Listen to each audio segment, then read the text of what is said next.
So for this video, we've got the Kinemon matchup, which is kind of a dreaded matchup for Zoro, right? And I do expect to see a lot of green. Maybe not just Kinemon, but Eustace Captain Kid has been climbing up in the ranks. But I think Kinemon still is just a little bit more popular in OPO2 than Eustace, so we'll see how this matchup goes. So I do get the win on the die roll, which allows me to go second, right? Now usually Zoro wants to go first, but giving Kinemon the going second is really tough, right? Because they can go ahead and just play Okiku immediately, and all you're doing on your turn one is summoning a Nami. So all you get for going first is you get to declare an attack first, but in doing so you're giving them more combo power and counter to their hand. So oftentimes I do elect to go second in this matchup if I am allowed to. Now I have a really great start. I have the double Nami. He has the Beji and what looks to be a Momo. So Momo, super duper powerful. It looks like his hand is just a little bit unfortunate at this time. So the Momo's going to go ahead and have him find something really good here. And he goes ahead and attacks me for 5. Now I'm going to take this 5 happily. And it goes back to my turn. Now, the fact that I did have these Namis, it's going to be really good for me because these Namis are going to be able to go ahead and declare attacks on this Momo really easily. Now, this Beji is going to have to sit there for quite some time because I just am not going to be... not going to be attacking with any high numbers anytime soon. So I'm going to go ahead 6. He takes the 6. And then let's see if I go ahead and just continue to develop here, or do I just go ahead and slam jam the Zoro. Now, it seems like I just hit a Paradise Waterfall, so I'm just going to go ahead and play Dodon. Dodon's going to go ahead and add me a Makino, as I have a 1-drop on the board and another 1-drop I'm about to summon. So I do have 3 characters on the board here, which feels really good. And my opponent just goes 5 at lead. I take it, and then he's going to probably use Kinemon's ability here to go ahead and summon something for a reduced cost. But by swinging at my leader, that goes ahead and telegraphs that he doesn't have like a Yamato, which is really solid for me. So he goes ahead and summons Law. Law's going to go ahead and bounce the Beji and summon a Raizo. So I'm going to have to use this as a turn to go ahead and remove stuff. Now I kind of want to Jet Pistol immediately, and that's probably honestly the right move. But I'm going to start off by going 6 to lead and seeing how he reacts. He takes the 6. Now I definitely want to go ahead and Jet Pistol him, but I kind of also want to just put on the gas. So I go 6 at lead again, and if he chooses to block here, which I'm not necessarily sure if he does, he doesn't. He's going to be in a world of hurt, right? So I'm going to go ahead and summon another 1-drop, I believe, and then I opt to pass.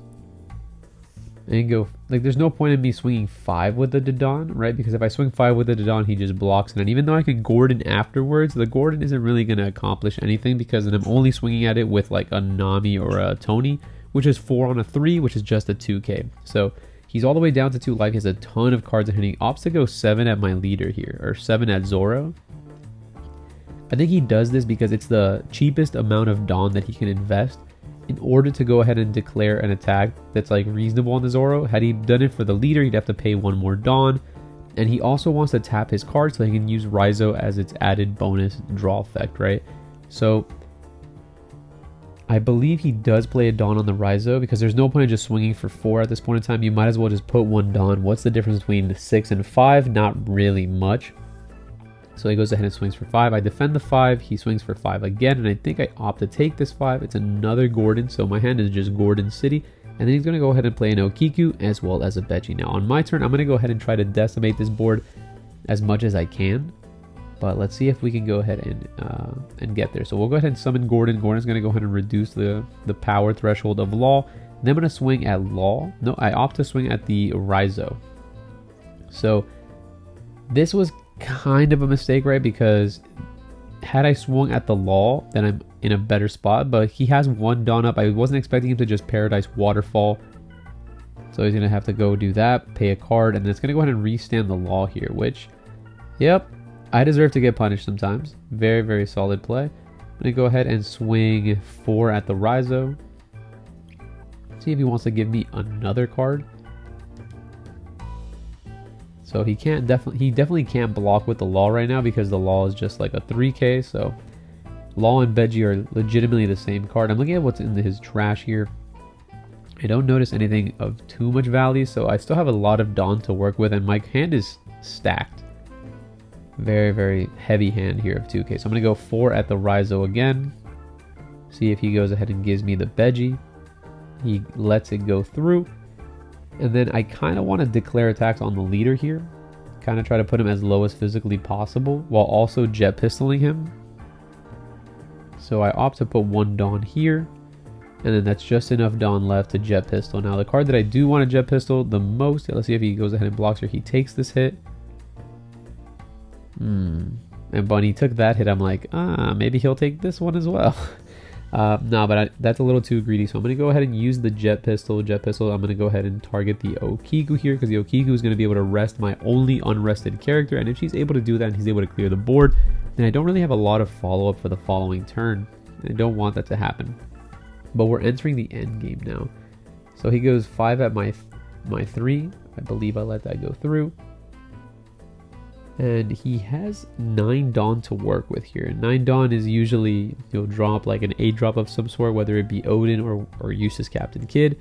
He can go ahead and summon it here. It's something we have to think about. But if he summons the Eustace Captain Kid, he already has 2 blockers on the board, so he's kind of able to sustain it just a little bit.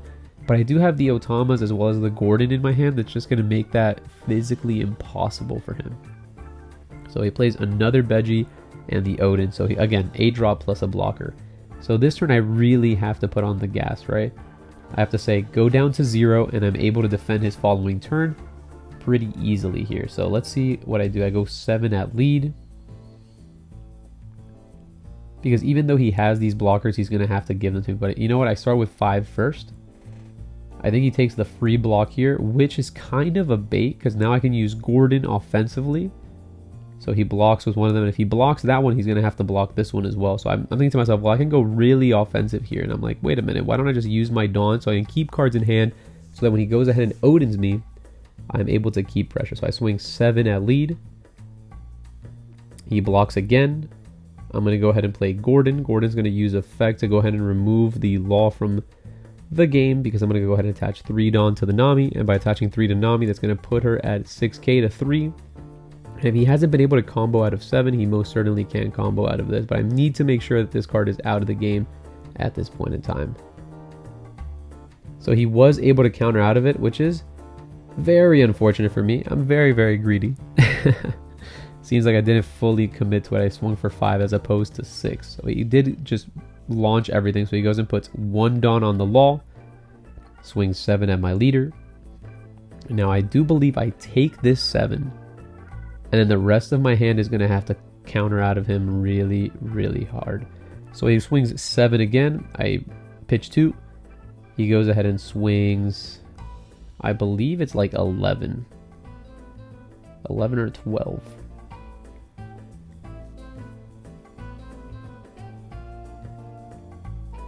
It's like yeah, he puts 4 Dawn, that's 12. He's going to go swing for 12, and he's going to restand and swing for 12 again. At this point in time, I have 8k combo power in hand, so that's enough. That's enough to go to 13, which is just enough to get out of this. So I'm going to go ahead and take this hit, and then he's going to go ahead and tap the 3, restand, swing for game, and then I just give him all the 2ks in the world. And there she blows.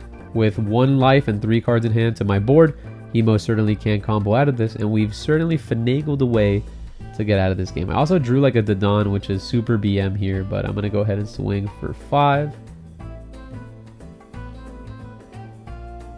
He defends the 5. Going to swing for 7. He can't defend the 7. And then I'll just simply just swing for everything on this little Sunny-kun. Hiya!